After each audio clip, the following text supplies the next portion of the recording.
estamos en Historia de una época y lo prometido es deuda. Saben ustedes que la pasada semana estuvimos hablando con Arnaud Imat sobre su último libro, un libro de editorial Actas, Resistir a lo políticamente correcto en la historia. Hitos para un conocimiento no contaminado por la ideología globalista. Aquí tienen este magnífico libro de Arnaud Imat de editorial Actas. Arnaud, bienvenido, ¿cómo estamos? Gracias de nuevo por la invitación, por la amable invitación y buenos días a todos. Bueno, yo te dije que no había prisa, que había sido suficientemente interesante esta primera parte que habíamos comentado y que merecía la pena que hiciéramos una segunda parte, un segundo programa para rematar lo que nos contabas en el libro. La pasada semana nos hablabas de qué te había empujado a un francés como tú a interesarse por la cultura, la vida y la historia de España. Hablamos de la introducción en tu libro. Hablábamos de otras cuestiones, hablábamos de esa genealogía de la crisis en Europa y Occidente y, y sobre aquello de sobre el terror de las revoluciones francesa y rusa y si eso había influido en el devenir europeo. Bueno, y yo creo que nos habíamos quedado y vamos a hablar ahora, eh, Arnaud, sobre el liberalismo, ¿no? El liberalismo, el Exacto. nacionalismo, el fascismo en el siglo XX y sobre todo la pregunta es si existen varios tipos de liberalismo, varios tipos de nacionalismo, varios tipos de fascismos y también que nos dijeras desde tu punto de vista cuántos mitos y cuántas realidades sobre liberalismo, nacionalismo y fascismo en el siglo XX. Sí, desde luego he dedicado capítulos a estos temas que son temas en concreto de temas de ideas, de historia de las ideas. Y creo que es interesante definir el liberalismo y sobre todo enseñar, empezando por el liberalismo, enseñar que hay diferentes liberalismos.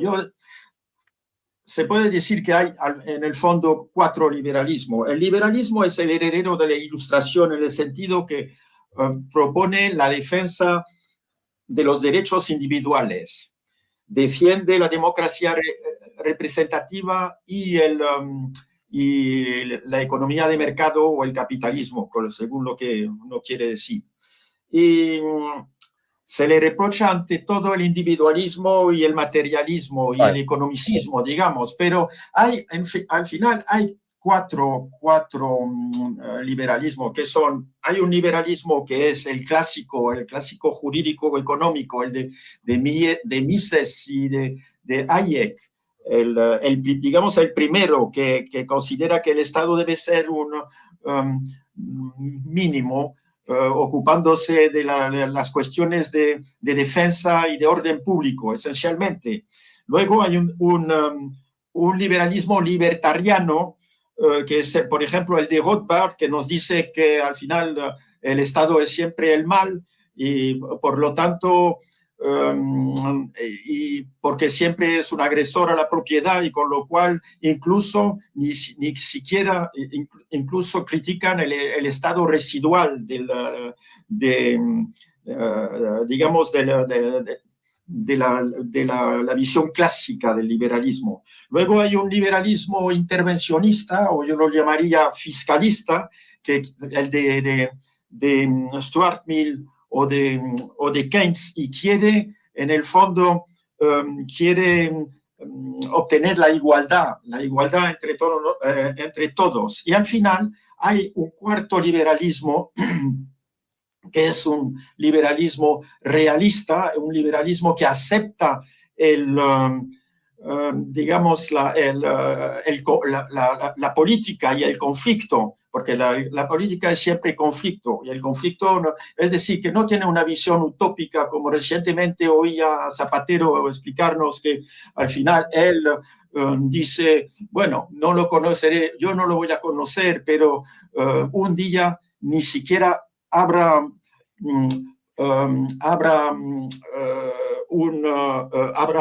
guerras, ¿no? No lo conoceré yo, pero no habrá guerras, un día no habrá guerras, pero es un desconocimiento absoluto del mundo, de la realidad del mundo, porque esto, y en eso es muy interesante que esa visión más bien realista, es decir, partir de los hechos y no de visiones utópicas. Ahí tenemos a Ortega y Gasset, a Roque, a Raymond Aron, a Jouvenel, en fin, o incluso más recientemente a Dalmacio Negro, que también defendía esa visión de un liberalismo posibilista, digamos. Bueno, luego, para ser conciso, entonces pasemos al nacionalismo.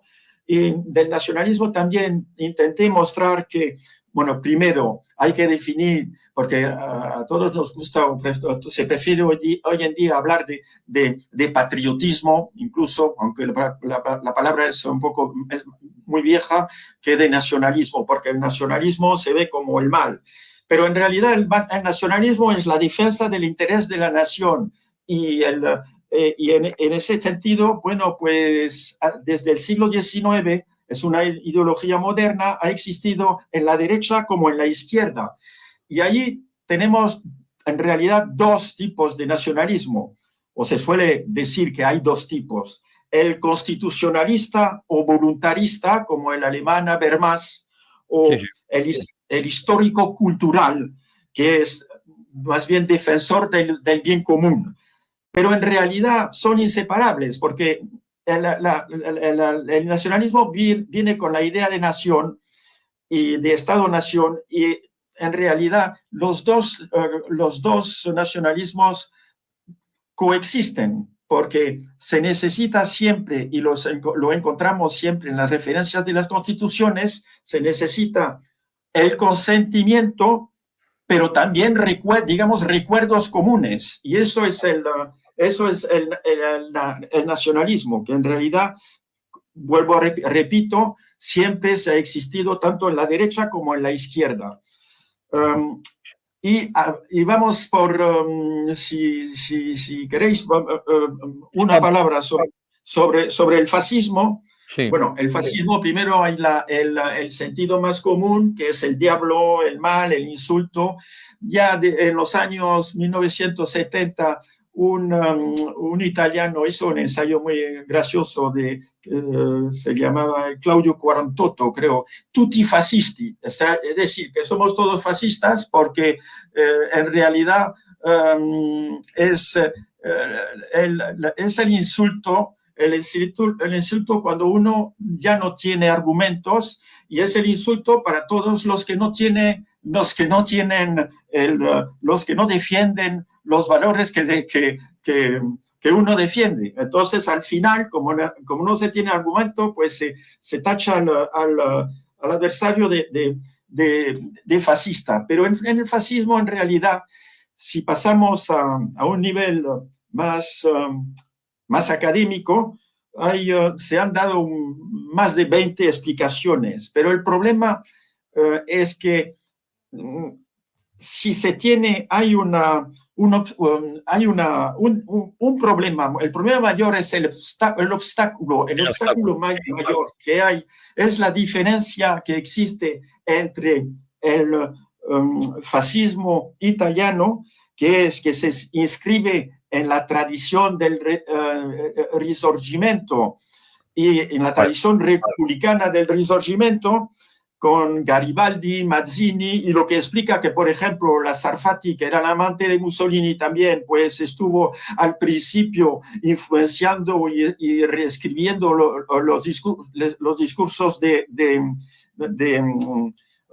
Mussolini, y lo que explica todo eso, hay que decir que entonces esto se diferencia fundamentalmente en la esencia del biorracismo nacional socialista o nazi.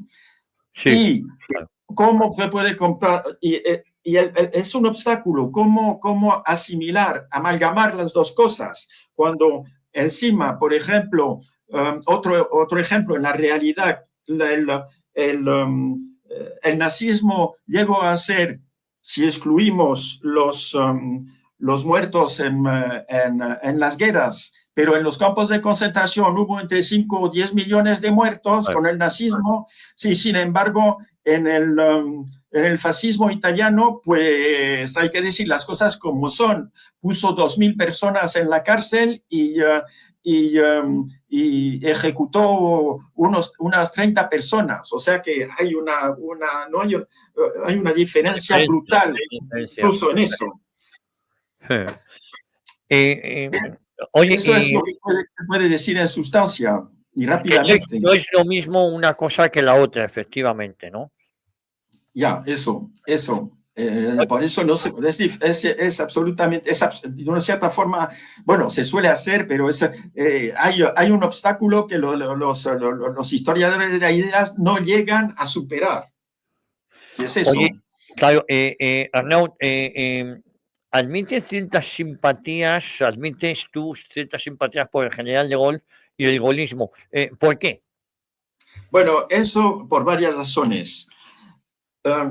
Ante todo por la moralidad y la honestidad del hombre, quizás, porque hay que decir las cosas como son, pero cuando vivía en el Eliseo, pues pagaba él sus facturas cada vez que tenía cenas de amigos o lo pagaba sobre su propio, no lo hacía pagar a los contribuyentes, sino él cuando invitaba gente de su familia, pagaba. Y insistía para pagar la electricidad, parece absurdo, pero eso cosas, o sea, el hombre era esto es un cierto puritanismo, pero así era.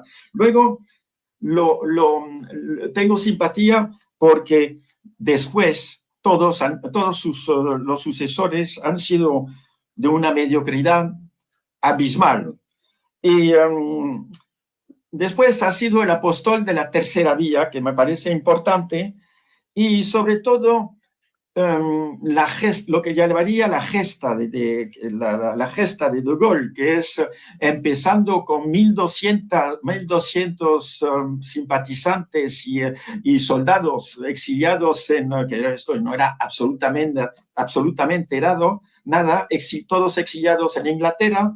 Pues luego se enfrentó no solo a Vichy, sino también al hombre de Vichy y de Roosevelt, que era el general Giraud, porque hay que saber una cosa, que siempre Roosevelt odiaba a De Gaulle, y entonces intentó jugar siempre un poco con Vichy, un poco con De Gaulle, pero no acababa de decidirse. Y bueno, pues luego lo importante también es que De Gaulle rechazó el protectorado de los americanos, porque cuando llegaron en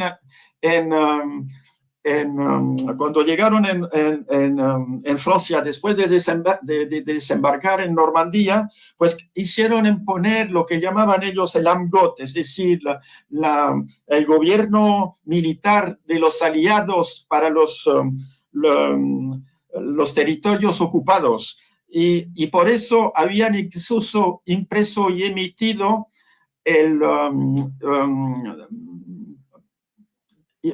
billetes americanos. Entonces, bueno, empezó a enfrentarse De Gaulle con los americanos en ese momento, y luego pues siempre se opuso a la dominación tanto de los Estados Unidos como de la URSS, hasta tal punto que en los años 1966 pues Francia salió de la OTAN.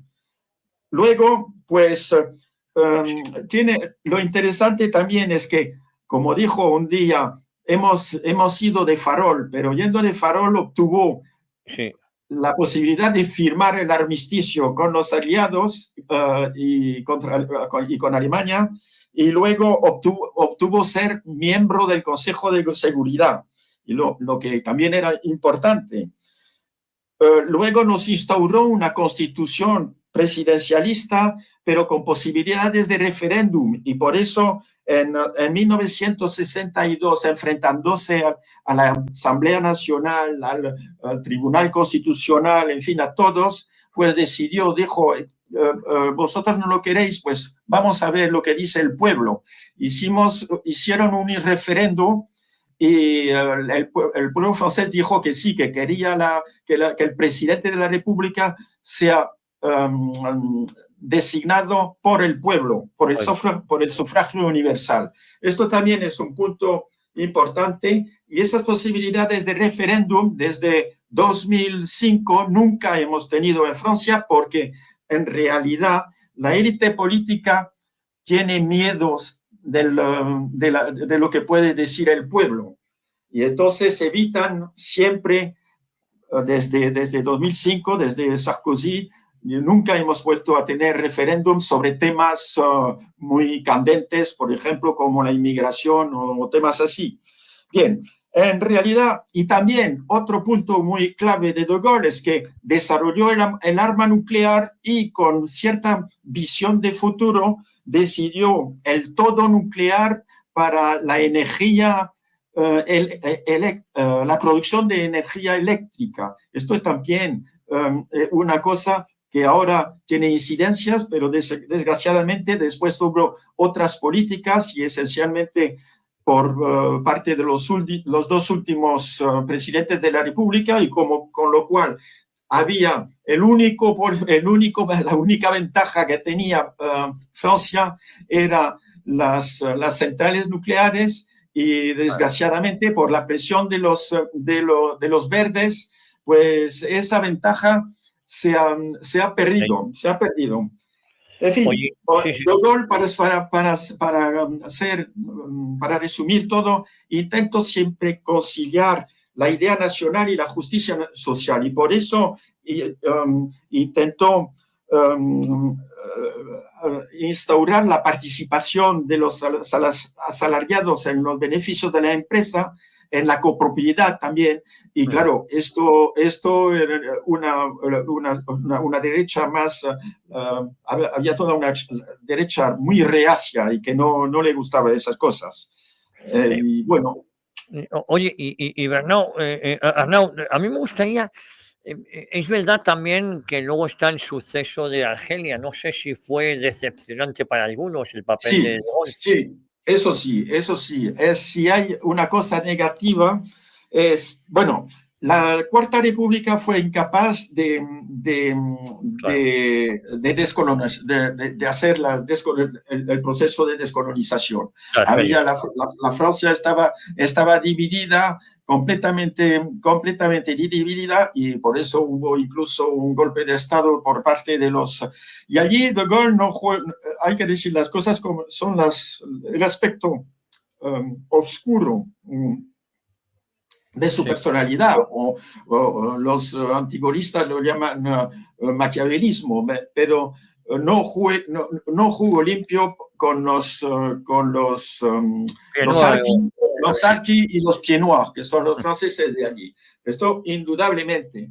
Pero al fin y al cabo, ¿qué decía De Gaulle? Quería ya en previsión de lo que podía ocurrir, porque también se quejaba de las tasas demográficas muy malas de Francia, y decía, bueno, yo no quiero que un día Colombé, su pueblo, Colombé, las dos iglesias, se llame Colombé, las dos mezquitas. Y eso también es un elemento clave para entender la posición de De Gaulle sobre y decía, bueno, pues la integración de todos los argelinos, musulmanes y árabes. Pero imagínense que un día, si hacemos la integración total, como lo proponen algunos partidarios de la Argelia francesa, pues esto significaría que tendríamos en el Parlamento francés un día, debido a nuestra demografía, pues una mayoría absoluta, y lo decía francamente eso, y decía cosas que hoy en día no se pueden decir, aunque ahora empieza a haber, de eso hemos hablado estos días, la vez anterior, hay brechas de libertad, se puede hablar un poco más, pero durante años y años nadie se hubiera atrevido a repetir lo que decía De Gaulle sobre estos temas, porque le hubieran tachado de fascista, de extremista de derecha, etcétera. Oye, Arnau, tú viviste el mayo del 68 Algunas personas consideraron que eso era un movimiento de emancipación. No sé tú qué recuerdos tienes, ¿cómo viviste el Bueno, mayo? yo tenía, bueno, 20 años en aquella época, era muy joven. Y efectivamente, esto de la emancipación del movimiento del 68 se ha dicho y se ha repetido ad nauseam muchas veces. Pero en realidad, bueno, ¿qué querían? Estaban todos en contra del orden, de la moral, de la jerarquía, de la tradición, y además eran todos anticapitalistas. Bien.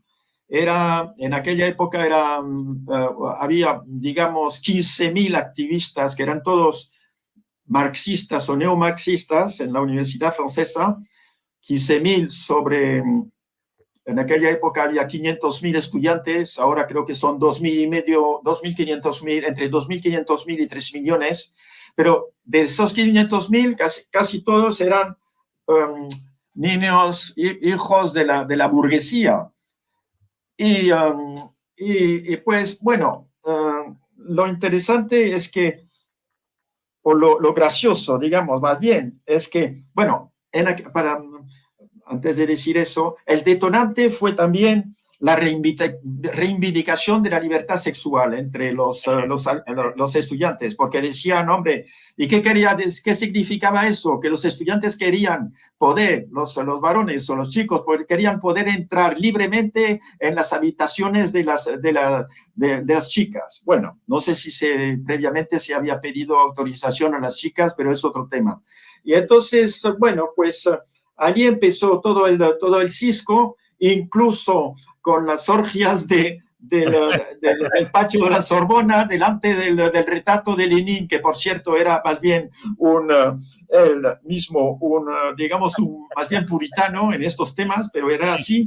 Y luego hubo también los excesos de las alabanzas, como después en los años 70 de la pedofilia, que hemos hablado hace poco, Sí, sí. y con Simone de Beauvoir defendiendo eso, la cual Simone de Beauvoir, por cierto, amante de Sartre, que pasaba por una resistente, en realidad le habían echado de los colegios por una historia de delito sexual con una menor.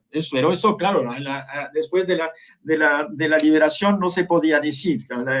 Ya hemos dicho que el Partido Comunista estaba muy potente, hegemónico en esta época. Bien, entonces, pero lo que quería decir es que en aquella época todos odiaban el capitalismo.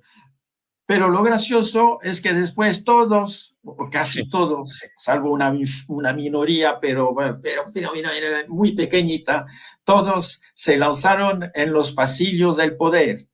Y luego, durante años, los hemos encontrado no solo incluso en el gobierno francés, en todas las instituciones y también en la Unión Europea, como Moscovici, por ejemplo. Bien. Y lo gracioso también, aparte de eso, es que estaban todos en contra de la identidad nacional y al final, ahora con el wokismo, están todos a favor del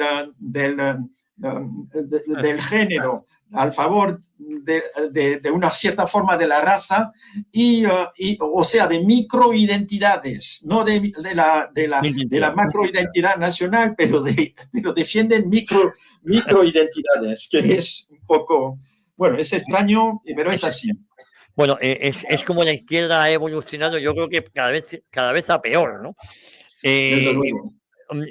Arnau, has dedicado un libro a la división, yo creo que división un poco obsoleta ahora de derecha a izquierda, que resumes en uno de los capítulos de este mismo libro. ¿Ha habido siempre una derecha y una izquierda durante siglos o cómo lo ves tú? Bueno, he estudiado mucho este tema y en realidad, en realidad la división derecha-izquierda es bastante reciente porque tiene un siglo de vida, tiene un siglo o un siglo y medio. Se puede decir, por ejemplo, se ha dicho siempre después de que empezó esto después de la Revolución Francesa, pero no. Y muy bien dijo Gustavo Bueno que en las Cortes de Cádiz no había tampoco derecha e izquierda. Empezó a nivel electoral y para la opinión pública, esto empezó a partir de los años entre 1870 y 1900 y sobre todo en los años 30. Pero ha sido y sigue siendo, al final, a nivel de la historia, es una cosa bastante, digamos, bastante reciente. Luego, evidentemente, tú puedes tener con este tema dos visiones posibles.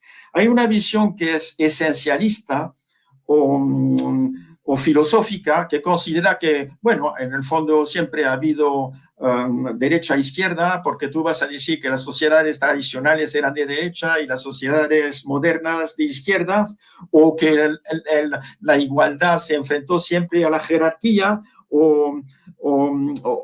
bueno, pero eso es el punto de vista esencialista. Ahora, si tienes un punto de vista histórico, si lo estudias a nivel de la historia y más digamos más en la realidad, pues uno se da cuenta que siempre hubo intercambios de ideas entre la derecha y la izquierda, que son constantes, que es como pasos de bailes, ¿eh? Y que no hay definiciones atemporales de la derecha y de la izquierda. Por eso, por ejemplo, lo he enseñado recapitulando todos los temas interesantes, como por ejemplo el imperialismo. Pues el imperialismo ha sido a la derecha como a la izquierda. La izquierda era colonialista en Francia al final del siglo XIX y principio del XX. Pasó lo igual con el racismo, porque los republicanos de izquierda en Francia eran racialistas o racistas, y también, por supuesto, en la derecha. Y a veces menos porque la derecha había la marca o la influencia de la iglesia, con lo cual no eran racistas. Pero se puede decir también lo mismo del antisemitismo. Pues yo he estudiado mucho eso en Francia y hubo siempre un antisemitismo de izquierdas como un antisemitismo de derechas. Con los masones pasó absolutamente igual.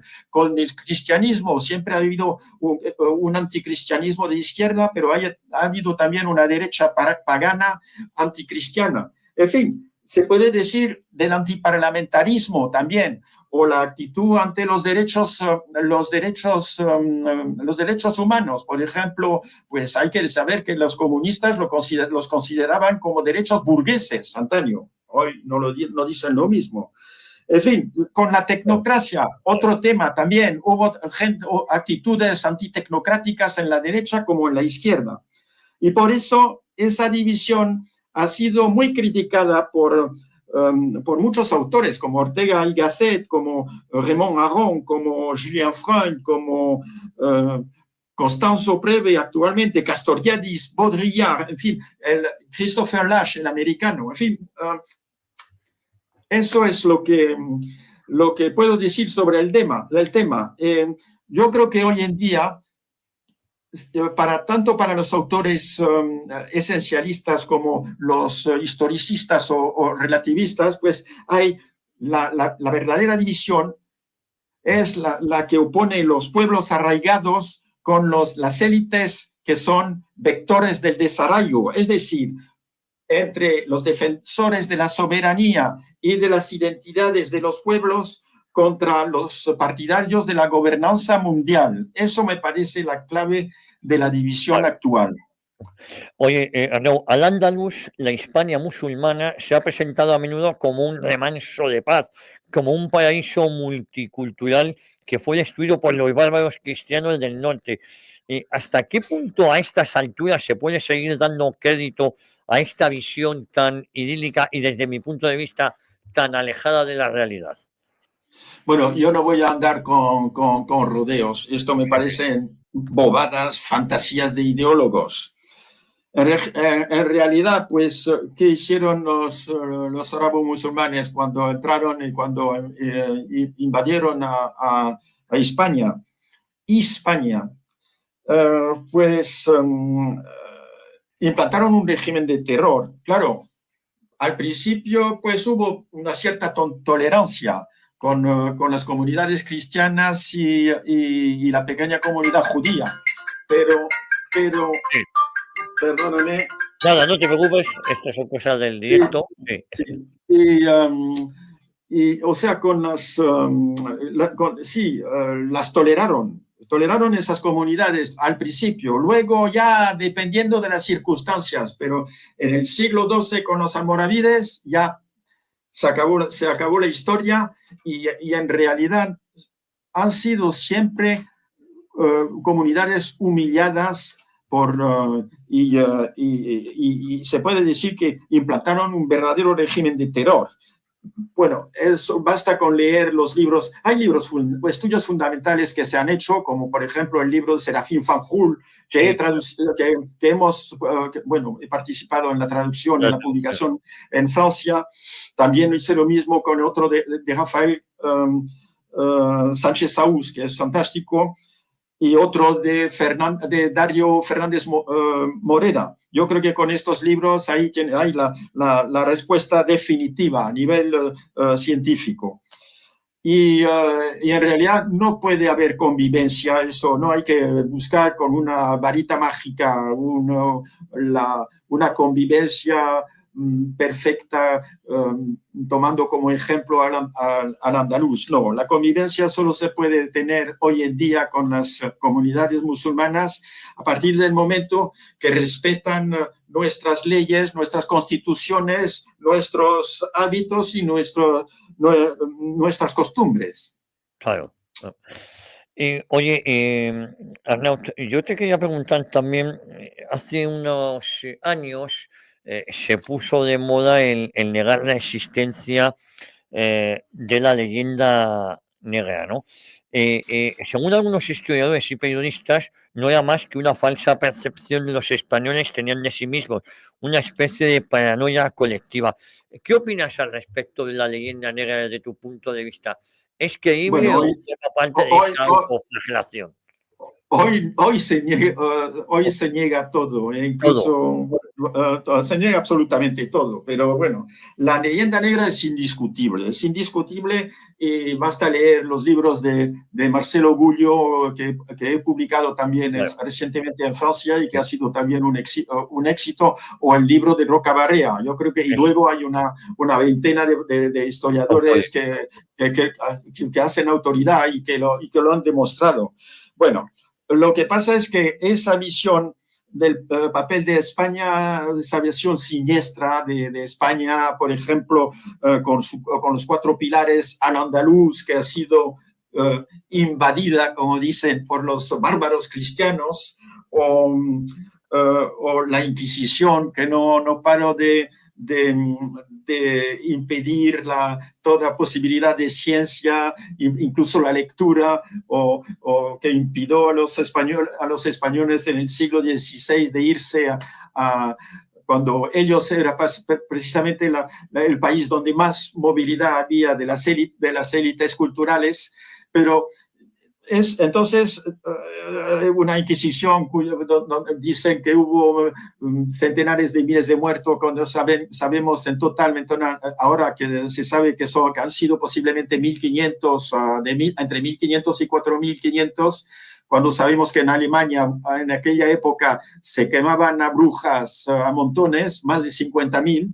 Bueno, pues esto es o también el llamado genocidio de América. Todos esos son historias, para mí son fantasías y basta con estudiar un poco el tema para saber lo que realmente ha ocurrido. Lo más penoso es que, bueno, es normal que esa leyenda negra se difundió en toda Europa, empezando al principio por Italia y luego en Países Bajos, luego en Francia, en Inglaterra, en Alemania. bueno, en aquella época España tenía un imperio, tenía una posición hegemónica, con lo cual pues es normal que los otros hacían todo lo posible a nivel de propaganda para destruir ese imperio. Pero lo más grave y lo más penoso es que esa leyenda negra se la han tragado muchísimos españoles y especialmente las élites a partir del siglo XIX. Y para mí, estoy convencido que el odio a sí mismo explica en gran parte el declive geopolítico de un país. Y actualmente explica para mí el declive político de los países europeos, especialmente de Francia y también de España. Eso es mi opinión. Oye, seguimos avanzando, si te parece. ¿Por qué subrayas la importancia de la escuela de Salamanca en los siglos XVI y XVII en la historia de España, si no de Europa y de la humanidad en su conjunto? ¿Cuál es el motivo?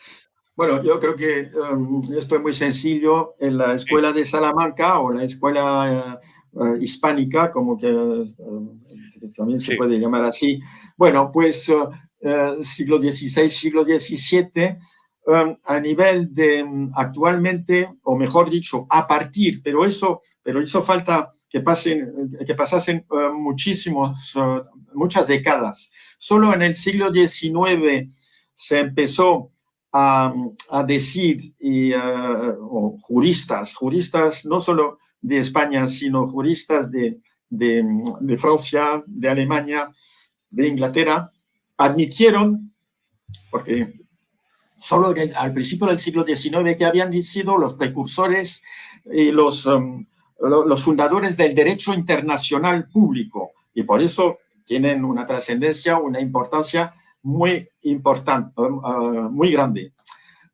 Y eso primero para el derecho y luego para la economía, porque también con la influencia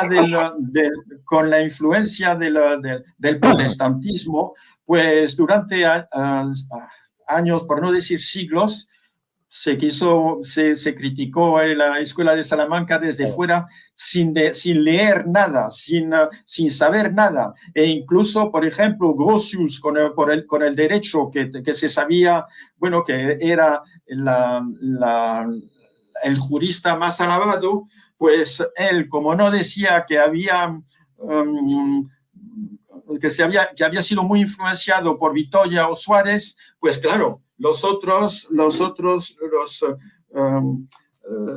los discípulos, que había multitudes, nadie se atrevía a hablar positivamente de la escuela de Salamanca para el derecho. Y luego, pasando a la economía, pues tuvimos que esperar el siglo XX para que algunos economistas empezaran a decir que efectivamente son también precursores o fundadores de la economía moderna, como lo dice, por ejemplo, Rothbard o autores de la escuela austríaca. Entonces, por eso, digamos, esencialmente por eso, me parece muy importante subrayar el papel de Vitoria Suárez y de unos 20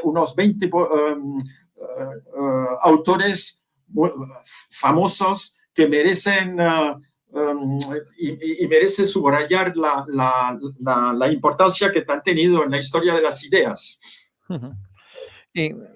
Oye, Arnaud, vamos a ver, después de la Escuela de Salamanca, hace varios años contribuyó a dar a conocer en Francia la obra, contribuiste tú a dar a conocer en Francia la obra tanto de Donoso Cortés como de Ortega y Gasset. En este libro has vuelto, si no me equivoco, a dedicarles 2 capítulos. ¿Por qué has hecho esta elección? Y luego entro más en profundidad en este asunto. Bueno, hace ya muchos años hice introducciones al pensamiento. Bueno, publiqué el ensayo de Donoso Cortés y también hice lo mismo con la rebelión de las masas de Ortega y Gasset en Francia, haciendo presentaciones o prólogos. Bien. Y siempre son dos pensadores que siempre me han interesado mucho. ¿Y por qué? Porque fueron célebres, muy célebres en su época en toda Europa. Donoso alcanzó una considerable fama. Donoso, bueno, para ir, lo cuento rápidamente, pero hubo tres Donosos, uno un liberal, un conservador y un tradicionalista. Y por eso es interesante, porque él domina, y además domina perfectamente toda la filosofía política europea. Entonces, alcanzó una considerable fama, primero en Francia, en 1849, así, porque se difundieron, se imprimieron decenas de miles o 15.000, por ejemplo, algunos de sus discursos fueron impresos a 15.000 ejemplares en París, y lo que es importante. Luego, evidentemente, y es importante decir que en Francia Donoso Cortés tuvo un funeral de Estado, lo que no se hace a cualquier persona, evidentemente. Sí, sí. Entonces, luego se hizo en España, pero primero, como falleció en París, pues se hizo en Francia. Y también Donoso Cortés se conocía a todo la crème de la crème, como se dice, todos los autores más importantes de Francia, porque se hablaba con ellos y debatía, intercambiaba ideas con Tocqueville, con gente así, con Chateaubriand, y eso. Y luego las obras de Donoso, pues las leía no solo Metternich, sino también el zar Nicolás,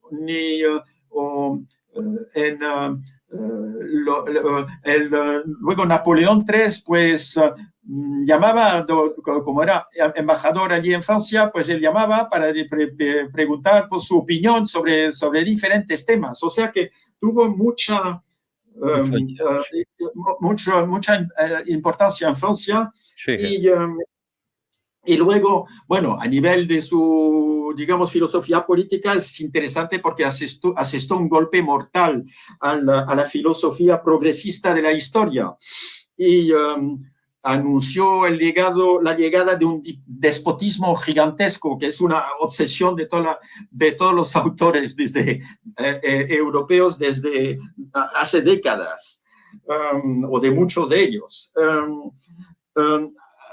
Previó el papel de Rusia en la revolución comunista. Nos explicó que vamos a ver, que una sociedad que pierde su religión, tarde o temprano pierde su cultura.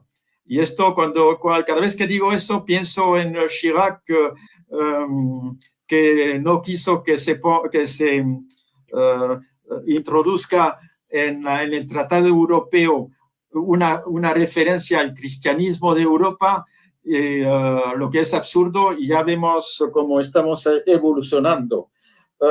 En fin, explicó muy bien Donoso que todas las ideas fundamentales de Europa, que conforman Europa y Occidente, pues son de origen cristianas, que lo queremos o no.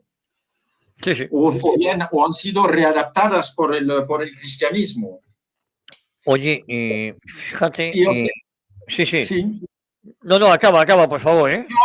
No, iba a decir una palabra sobre Ortega y Gasset también, que tuvo también su época de mucho éxito en Francia.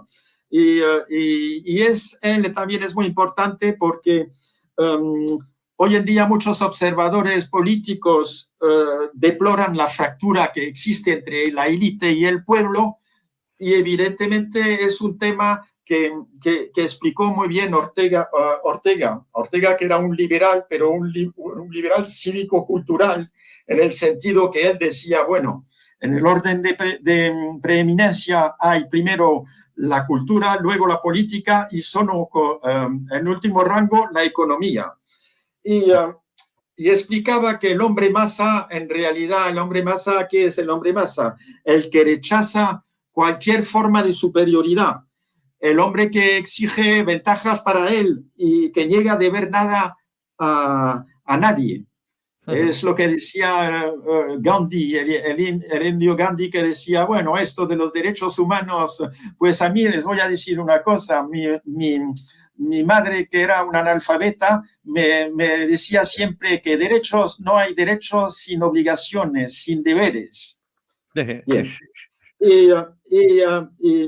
Y al contrario, Ortega decía que el hombre noble era el que vive al servicio de un ideal. Eso es. Es interesante también porque Christopher Lasch hace unos 20 años, y esto lo intuyó también Ortega, pero Lasch demostró hace 20 años que las actitudes mentales del hombre masa, pues esas actitudes ahora las tienen más bien en nuestras sociedades, las tienen más bien las clases altas y medias, mucho más que las clases bajas. Oye, fíjate, tú escribiste comentábamos la pasada semana un libro sobre José Antonio Primo de Rivera. Oye, ¿cómo explicas la demonización política inmediata actual sobre José Antonio Primo de Rivera? Una persona que fue asesinada hace 90 años, casi 90 años, y que luego su cuerpo encima su tumba ha sido profanada, ¿no? Sí. Bueno, yo, como ya sabes, dediqué mucho tiempo en mi juventud a estudiar el pensamiento político de José Antonio. Sí. Y bueno, pues yo sigo pensando que José Antonio es no iba a decir el gran desconocido, pero más bien el mal conocido de la historia contemporánea española. Y esto se debe, evidentemente, primero a la hegemonía ¿cómo se dice?, el narrativo o la narrativa de sus adversarios, que son en realidad, o enemigos, que son admiradores más o menos ocultos del Frente Popular y a menudo simples glosadores de las tesis y de los mitos de la Comintern. Pero bueno, esto se debe también al hecho de haber sido durante años el ícono del régimen franquista y en eso ha sido totalmente instrumentalizado por la derecha conservadora y liberal. Hay que decir las cosas como son y hoy en día, claro, no sé, que no quieren saber nada con él. Pero lo interesante de José Antonio es que quiso crear un movimiento inspirado por una doctrina sintética. Sin insistir sobre ese punto no se puede entender nada. Y él quería una doctrina sintética que abarcará todo lo bueno todo lo bueno de la derecha y de la izquierda y rechazará todo lo malo de la derecha y de la izquierda. Se puede considerarlo como idealista, eso es otra cosa, pero eso es lo que intentaba hacer y lo que quería. Y por eso quería implantar una propiedad individual, una propiedad familiar, una propiedad comunal y una propiedad sindical. Por eso quería reformar el banco o nacionalizar los bancos y hacer una reforma agraria profunda. En el fondo, para entender a José Antonio es saber que él quería implantar una justicia social profunda para que el pueblo español vuelva a lo espiritual. Eso es la clave de su pensamiento. Que sea utópico, idealista, eso es otra cosa que se puede criticar, evidentemente, se puede debatir, pero eso es la clave de lo que él quería. Y su pensamiento en eso era, en el fondo, muy cercano a los de los personalistas cristianos franceses, como el primer Mounier, o que eran lo que en Francia se llaman los no conformistas de los años 30, y también muy cercano al pensamiento del irlandés de Valera, el fundador de la República Irlandesa, y de una cierta forma, como me decía mi maestro Pierre Chonu, el historiador francés, pues muy cerca del pensamiento de Gaulle también, de una cierta forma, porque todos estos son variantes de la ideología de la tercera vía. Y hay que subrayar que José Antonio no era hegeliano como los fascistas italianos, no era neopagano como los autores de la revolución conservadora alemana, ni tampoco, por cierto, antisemita o racista como los nacionalsocialistas o los nazis. Era a la vez un tradicionalista y un revolucionario. Y esto es lo que le valió tantos insultos y lo que le vale hoy en día tantos insultos, odios, etcétera, y violencia verbal. Fíjate, nos quedan 5 minutos, pero yo también quería acordarme aquí de dos víctimas que tú afirmas son dos víctimas de lo políticamente correcto, como serían las feministas Clara Campoamor y Mercedes Formica, la falangista. Sí, Clara Campoamor, ya sabes que en el 31, gracias a ella, las mujeres tuvieron el derecho de sufragio.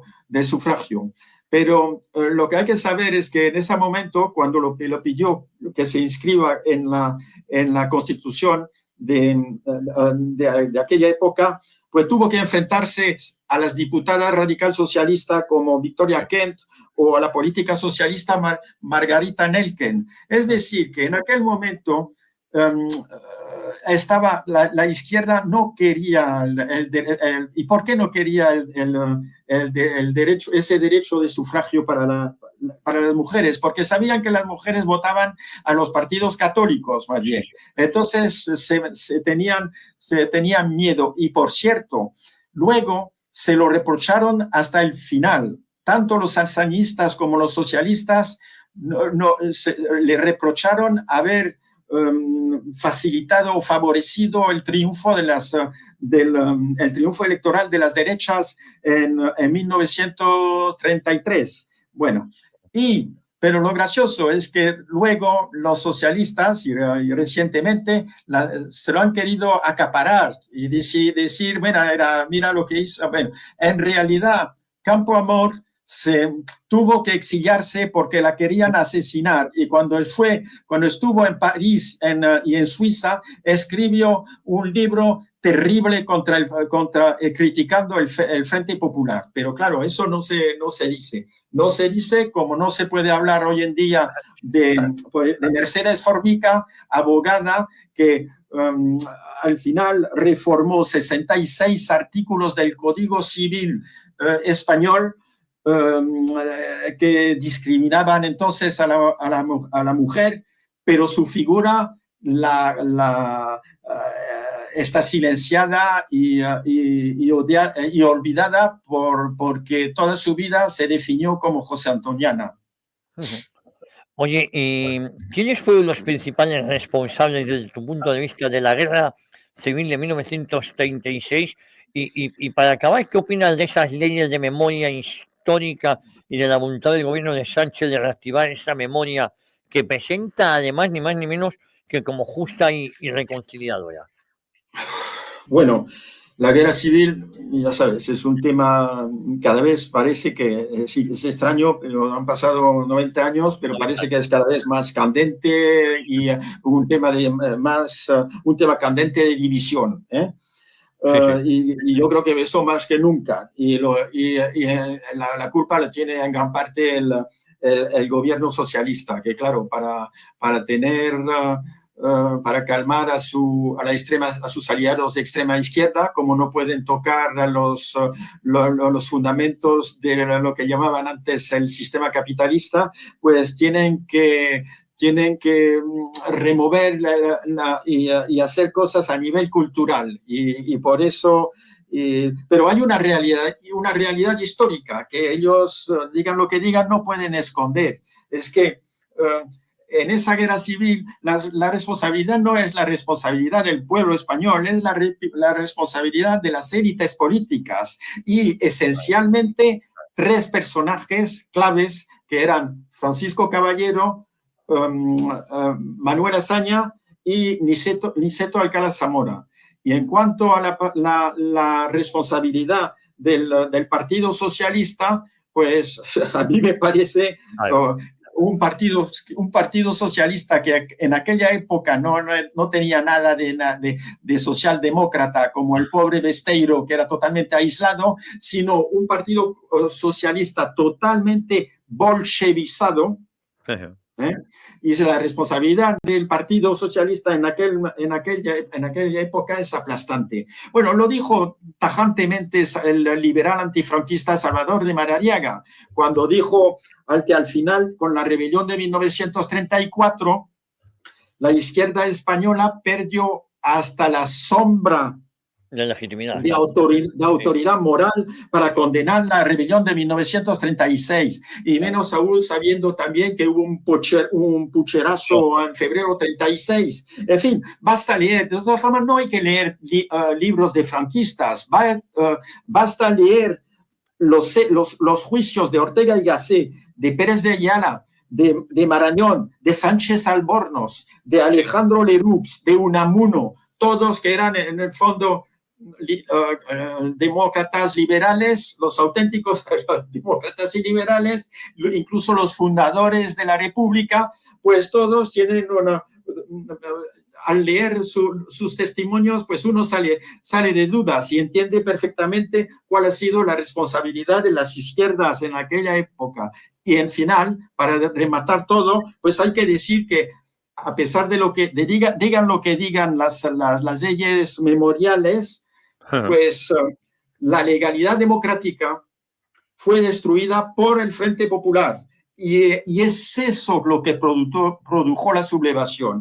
Y lo demás para mí es palabrería y propaganda barata. Y no os cuento el manto de plomo que tuvimos que aguantar durante años en Francia sobre este tema.